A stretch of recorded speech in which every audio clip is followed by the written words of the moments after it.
아까 처음에 제2차 부산 현장 최고위원회라고 표현했는데 앞으로는 이 표현이 바뀌어야 될 것 같습니다. 제가 전당대회를 하면서 앞으로는 중앙당이 시도당으로 옮겨가는 정치가 될 것이다.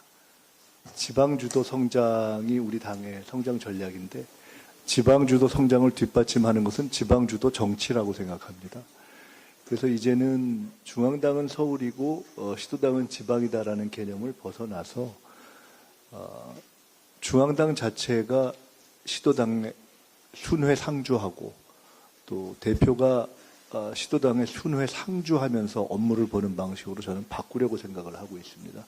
최소한 주에 2일 내지 3일 이상은 전통적 의미의 지방에 있을 것이고 최고회의도 한두 번 정도가 지방에서 계속 개최될 것이기 때문에 저는 현지 정치가 시작되는 것이고 현장 최고회의라는 개념은 맞지 않다. 그러니까 서울도 현장이고 지방도 현장이다. 그래서 앞으로는 오늘 한 것은 제2차 부산 최고위원회의고 다음 금요일에 할 3차 회의는 제3차 강릉 최고회의가 될 것이다. 이렇게 말씀을 드리겠습니다. 우선 전당대회 이후에 처음으로 최고회의를 하게 됐습니다. 전당대회 과정에 관심과 참여를 해주신 당원 여러분과 국민 여러분께 진심으로 머리 숙여서 감사를 드립니다. 전당대회 과정에서 저희가 약속한 대로 할 것입니다. 전당대회는 당원과 국민이 우리 당의 방향에 대한 각 후보들의 의견을 경청하시고 어떤 방향으로 가라 할 것을 결정해 주시는 장입니다. 우리 당은 처음으로 1인 1표 당원 주권을 통해서 압도적인 권리당원과 대의원의 선택으로 지도부를 선택했습니다. 그 과정에서 각 후보의 자기 주장에 대한 표명이 있었고 이번 전당대회에서는 제가 주장한 민생 실용 확장 노선이 권리당원과 대의원들에 의해서 압도적인 지지를 받았습니다. 국민 여론에 있어서 비등비등했던 부분들은 더 보완을 해나가겠습니다. 그러나 그러한 노선의 결정이 이루어진 전당대회라는 기초 위에서 우리 당의 방향을 일관성 있게 이제 밀고 나가겠다는 말씀을 드립니다. 첫째로 당신과 민심의 거리를 없애는 지도부가 되겠습니다. 그리고 새벽부터 국민을 든든히 지키는 민주당이 되겠습니다. 저는 총리일 때 새벽 총리를 자임했는데 당대표가 돼서는 새벽 당대표를 자임하겠습니다. 새벽부터 자정까지 정부와 청와대에 앞서서 국민 민생의 현장의 촉수를 펼치고 있는 곳이 당이기 때문에 저뿐만 아니라 우리 당의 국회의원과 지역위원장 그리고 모든 간부들은 새벽부터 늦게까지 국민을 지키는 그러한 든든한 민주당으로 탈바꿈할 것이다 하는 말씀을 드립니다. 두 번째로 오늘 특별히 첫 공개 최고회의를 해양 수도이자 국가의 미래인 부산에서 갖게 된 것을 매우 뜻깊고 감사하게 생각합니다. 운명적이게도 전당대회를 마치자마자 제가 첫 이틀 동안 거제, 부산, 봉화, 평산, 김해, 양산 이틀 동안 지금 부산 경남을 계속 방문하게 되는 것 같습니다. 아시다시피 이재명 대통령께서 해수부 이전을 결단한 것은 그 이후에 우리 지역에도 중앙부처로 옮겨달라는 많은 요구가 있었지만 단호하게 중앙부처의 이전은 해수부밖에 없다라는 것으로 표명되었듯이 매우 큰 의미가 있습니다.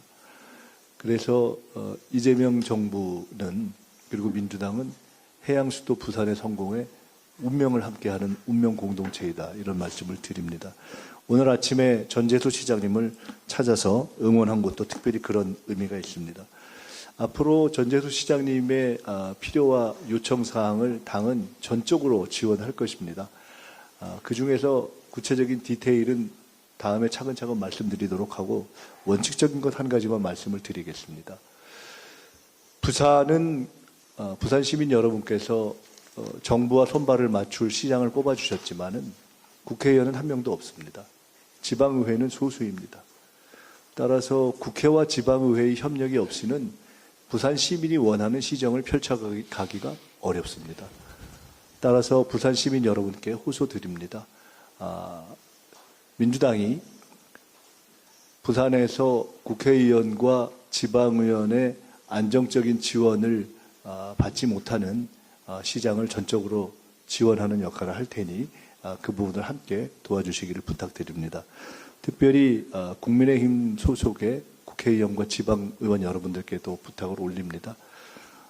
당을 떠나서 시정의 성공이 시민의 성공이기 때문에 그 차원에서 저희들이 시장을 대신해서 필요한 일이 있다면은 부산 지역의 국회의원님들과 지방의원 또는 그 구청장들과 전면적인 대화를 하겠습니다. 저도 필요하면 다 만나겠습니다. 조만간 필요하면은 부산 발전을 위해서 부산 지역 국회의원님들과 별도의 자리도 만들겠습니다.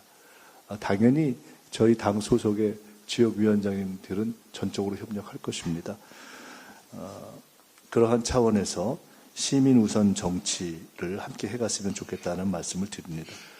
바로 그런 차원에서 오늘 아침 전재수 시장님을 뵙고 바로 하나의 아이디어를 얻어서 오늘 최고위원회가 만장일치로 의결을 한 사안이 있습니다. 그것은 2028 세계해양총회 성공 지원을 위한 특별위원회 구성입니다. 제가 에이펙 추진을 해봤습니다. 6개월 동안 10번을 경주에 갔었는데요. 그때 느낀 것이 대한민국에서 에이펙 이상을 현 시점에서 성공시킬 수 있는 지역은 현실적으로 부산, 제주, 인천 정도이고 부산이 앞서갑니다. 2028 세계해양총회는 에이펙보다 규모가 큰 행사입니다. 그래서 2028 세계해양총회가 성공하고 더 나아가서 해양수도 부산으로의 이정표에 있어서 중간 전환점이 되고 전 세계의 부산이 대한민국의 해양수도이자 아시아의 해양 거점이 되었다는 것을 선포하는 그런 대전환점이 되도록 저희가 전력 투구하겠습니다. 오늘 위원회를 구성한 것은 그런 차원의 의미가 있다는 것을 이해해 주셨으면 좋겠습니다. 나아가서 2028 세계해양총회 성공을 위한 청년문화제를 지원하겠습니다. 제가 전당대회 과정에서 대구의 김광석 청년문화제, 전북의 김민기 청년문화제, 지리산의 대한민국 전체의 청년문화제 지원을 하겠다고 말씀드렸는데 오늘 시장님을 뵙고 아이디어를 얻어서 제가 부산 지역의 청년위원회가 주도하고 중앙당과 부산시당이 필요한 모든 지원을 다해서 부산의 청년문화제를 열도록 하겠습니다. 전국적으로 열리는 이러한 청년문화제는 우리 당과 청년들 또 우리 청년당원들 또 각 지역의 시도민들이 함께 나라의 발전을 기원하는 그러한 문화의 어울림 장소가 될 것입니다. 그 다음 말씀드릴 것은 오늘 새롭게 출발하는 민주당 지도부에 관한 말씀입니다. 민주당의 김민석 지도부가 출범했습니다. 이재명 지도부 이후에 이재명 지도부는 내란을 극복하고 정권을 창출했고 정청래 지도부는 1인 1표 국민 주권을 완성했습니다. 그간 이재명 지도부 또 정청래 지도부에 함께 하시고 애써주신 모든 분들께 다시 한번 진심으로 감사의 말씀을 드립니다. 그리고 이 김민석 지도부는 말씀드렸듯이 1인 1표 당원 주권에 의한 첫 선택으로 그중에서 특별히 당원 주권에 해당하는 핵심인 권리당원과 대의원에 있어서는 압도적인 지지를 받고 출발하는 지도부입니다. 따라서 이 부분에 있어서는 노선과 방향이 민생 실용 확장으로 당원의 선택을 받은 것입니다. 게다가 우리 당의 역사적인 코어라고 할 수 있는 대의원들의 60%가 넘는 압도적 지지를 받았습니다. 이런 부분에 대한 책임감을 가지고 저희들이 해나가겠다는 말씀을 드립니다. 노선은 명확하게 하겠습니다. 당원이 선택해준 노선으로 하겠습니다. 인사는 투명하게 하겠습니다. 능력주의로 하겠습니다. 화합은 일 중심으로 하겠습니다. 일을 해가면서 하나하나 함께 합을 맞춰가겠습니다. 개파는 없습니다. 고려하지 않겠습니다. 지도부는 밖을 향해서 힘을 모을 것입니다. 안에서는 수기할 것입니다. 최고위원회의 발언은 효율화될 것이고 최고회의는 원칙적으로 공개될 것입니다. 그리고 비공개를 필요로 하는 사안은 엄수할 것입니다. 현재까지 진행됐던 형식의 최고회의는 국민 여러분께서 알고 계시는 최고회의는 엄격하게는 최고회의가 아니라 최고위원회 공개 발언이었습니다. 이 최고위원회 공개 발언은 시간과 방법을 저희들이 빠른 시일 내에 수기해서 효율적으로 정리하겠습니다. 다른 여러 사안을 결정하는 실제의 최고회의는 대부분 비공개되어 왔습니다. 그 부분을 필요하면 저는 원칙적으로 공개하겠습니다. 국민들과 당원들이 보시기에 이해할 수 있는 논리와 인정할 수 있는 품격 있는 언어로 회의를 진행하겠습니다. 비공개될 사안이 공개될 경우에는 지위 고하를 막론하고 회의에서 퇴출하겠습니다. 논의 수준을 높이면서 저희가 최고위가 솔선수범하겠다는 말씀을 드립니다. 끝으로 당면 현안 중에 하나를 말씀드리겠습니다. 조희대 대법원장 문제입니다. 민주당의 최고회의가 새롭게 출범하는 첫날 사법부에 대해서 발언하게 된 것이 개탄스럽습니다. 저는 어제 오늘 조희대 대법원장 사퇴, 제가 사퇴라고 표현하겠습니다. 조희대 대법원장 사퇴를 보면서 한덕수 전 총리가 생각이 났습니다. 한덕수 전 총리가 대통령에 나가고 싶어서 사고를 치고 탄핵해달라고 구걸했던 모습이 떠올랐습니다. 저희들이 한덕수 전 총리가 원하는 대로 해주지 않았습니다. 그리고 결국 한덕수 전 총리는 스스로 그만뒀습니다. 가장 추악한 말로였습니다. 왜 조희대 대법원장은 한덕수 씨 같은 내란 공범의 길로 가려고 합니까? 왜 그렇게 창피한 길을 자청합니까? 결론적으로 얘기하면 지금 조희대 대법원장이 하고 있는 행태는 자신이 지금까지 한 모든 법률적, 정무적 또는 국민적 잘못을 덮기 위해 또 하나의 법률적 잘못을 범하고 나서 사고 치고 유리창 깬 다음에 퇴학시켜달라고 지금 공부 안 하겠다고 구걸하는 불량 학생의 태도입니다. 아시다시피 조희대 대법원장은 첫째로 내란 사태에는 사법부의 권위를 지키지 못했고 심지어 야합한 것이 아니냐라는 의혹을 현재까지 해소하지 못하고 있고 대통령 선거에는 즉각적으로 개입하는 신속함을 보이면서 그 또한 공정하지 못했다 하는 부분에 대해서 전혀 해명이 안 돼 있는 상태이고 그럼에도 불구하고 헌정 질서의 최소한의 절차적 정당성을 존중하는 대통령과 국회와 국민들에 의해서 인내되고 있는 상태입니다. 그런데 대법관 임명에 있어서 다시 선택적 지원을 몇 개월 동안 끌고 오는 위법 행동을 해온 것입니다. 그것이 여러 가지 국난 극복과 경제적인 어려움을 해결해야 되는 국가적 사정 때문에 단지 심판되지 않았을 뿐입니다. 원래대로라면 이미 탄핵됐어야 마땅한 사안입니다.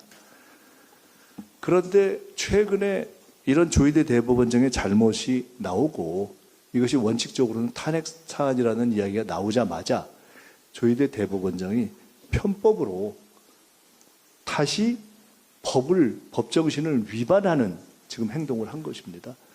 법의 정신은 삼권의 화합에 의해서 대법관을 선택하게 되어 있기 때문에 바로 그래서 지금까지 역사적 관례 속에서 우리 헌법재판소의 표현을 빌면 관습법적으로 대통령과 협의해서 대법관을 제청해 온 것입니다.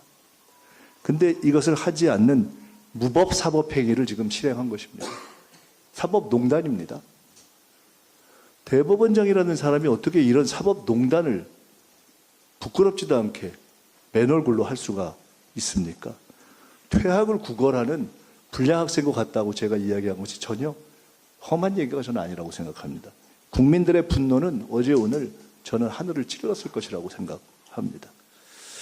저는 해방 이후 최악의 대법원장 조희대 씨는 물러나는 것이 맞다고 봅니다. 명예퇴역의 기회를 주기 위해서 국민들이 참여해 왔는데 스스로가 한덕수 씨처럼 불명예퇴역의 길을 자초했다 이렇게 생각합니다. 자기만 법을 지키면 되지 왜 자기가 법을 안 지키려고 다른 헌법기관들에게까지 법을 안 지키도록 끌고 들어가는 구렁텅이 전술을 씁니까? 지금 형식적으로 제청한 것을 그 잘못 때문에 대통령이나 국회가 그냥 절차적 어떤 법 절차를 지키게 하고 만약 그것에 위반이 있으면은 당신들이 법 위반했지 않느냐라고 뒤집어 씌우려는 최악의 법 기술자의 지금 농간을 부린 것 아닙니까? 국민이 바본 줄 압니까? 조희대 씨? 조희대 대법원장은 이제 대법원장이라고 부를 수가 없습니다. 법기술원장입니다. 후배들이 얼마나 창피하겠습니까?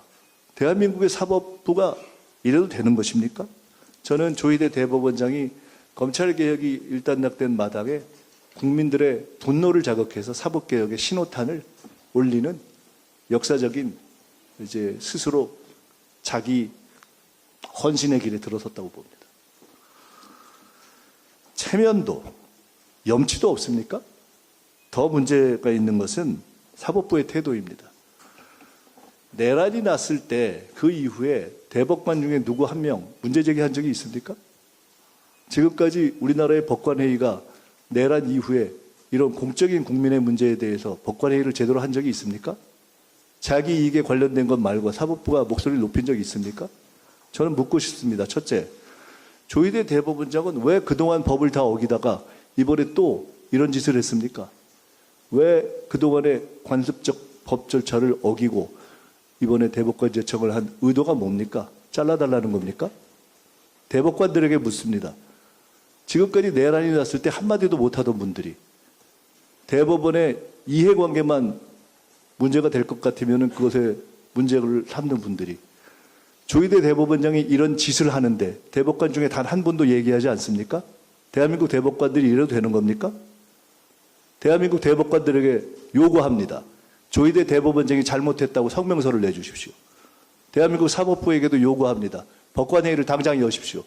법관회의를 열어서 조희대 나가라 결의해 주십시오.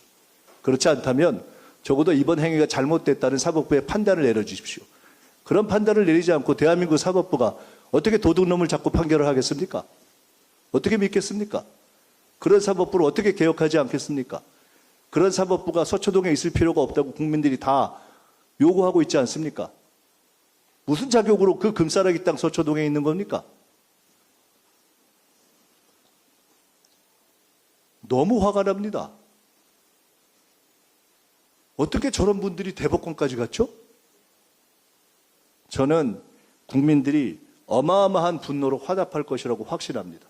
온 국민이 서명할 것이고, 온 국민이 권리할 것이고, 온 국민이 스티커를 붙일 것이고, 온 국민이 차량으로 경적을 올릴 것이고, 온 국민이 조희대 나가라고 외칠 것이고, 온 국민이 대법관들 정신 차리고 조희대 잘못했다고 이야기하라고 외칠 것입니다. 그렇지 않다면 조희대 대법원장과 함께 다 자진 퇴역하십시오.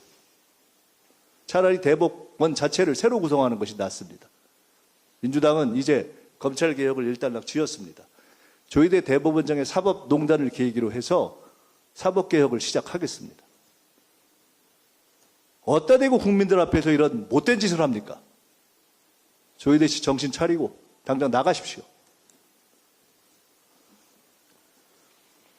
네, 오늘 이후에 여러 가지 사안들에 대해서는 대통령과 청와대와 정부는 대통령과 청와대의 정부의 어떤 법적 의무를 하실 것이라고 봅니다. 당과 국회는 우리의 판단에 따라서 국회가 국민의 의사를 존중해서 우리가 할 방향을 판단하겠습니다. 우리는 법을 지키고 국민의 전소를 존중하지만은 그 이전에 해야 될 것이 있습니다. 국민 앞에, 국민 주권 앞에 조희대 같은 대법원장은 없어야 합니다. 당장 나가십시오. 아니면 사과하십시오. 아니면 현재 이 대법관들이 다 물러나라고 연명하십시오. 사법부 전체가 들고 일어나서 조희대 나가라고 해 주십시오. 그렇지 않다면 대한민국 사법부는 사법개혁의 무서운 파도 앞에서 한치도 벗어나지 못할 것입니다. 이상입니다. 네, 김민석 당